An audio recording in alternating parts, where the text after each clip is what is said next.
What's up, my YouTube amazing family? So today I have another review for you guys, and this time it's of Philips OneBlade.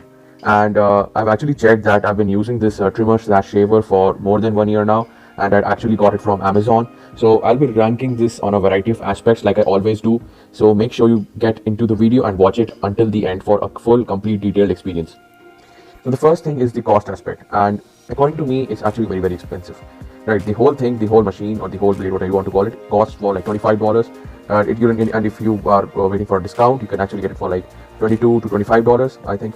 And in some, if you are buying it from like retails or like shopping mall something, it can go up to like $26, $27. If you're buying it from online like Amazon or eBay, you can get it for like $23 to $25.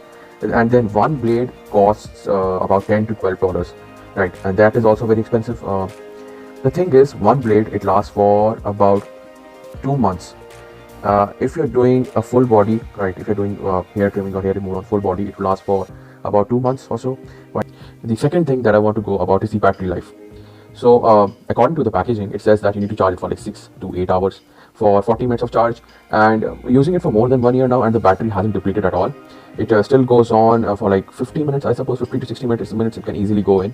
And I think for the safe side, they actually told that it's 40 minutes, but I found it to be actually like 15 minutes or something, right, without any problems. The battery is actually in a pretty good condition until now. It's been 1 year and the battery is still working fine. Unlike the trimmer which I used before, the QT4005 series of Philips, and it just gave out in like 6 months. I had a very bad experience with it.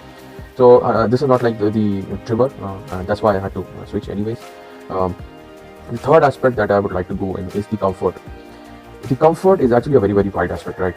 If you are using it for full body, right, you need to scroll, should I say, you need to scroll each area 2 or 3 times for 100% hair removal.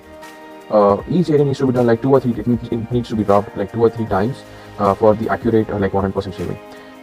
Then comes with the comb. It has 3mm, 5mm, and one more, I think it's 10mm, right? The trimmer setting. The trimmer is actually not that good. I have found that it doesn't, you have to do it again and again many times, right? And it doesn't go off, it doesn't work that smoothly. The shaver actually does a better job, but the trimmer is a little underwhelming according to me. And the comfort, it's fine, and if you keep using it after like 2.5 3 months about daily use and full body use, it will get very coarse. It will get very harsh on your skin, and you'll need to change it absolutely. I would not recommend that you use it for more than the stipulated time that I have given. And yeah, just please change it after like 3 months, so you get a new blade in. Also, the blades are easily washable. The blades come out, there's a switch, right? The blades come out and they are very easily washable, so there's no problem regarding that.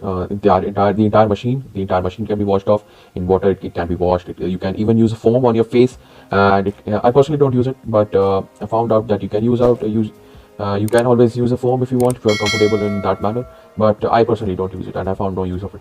So my final review of the trimmer slash shaver would be B+. I'm deducting the score because the trimmer doesn't work that effectively, and the cost is very high. If you are trying to buy a new machine or you're trying to just buy new blades, the cost is very high. That is why I've given a B+ out of A+.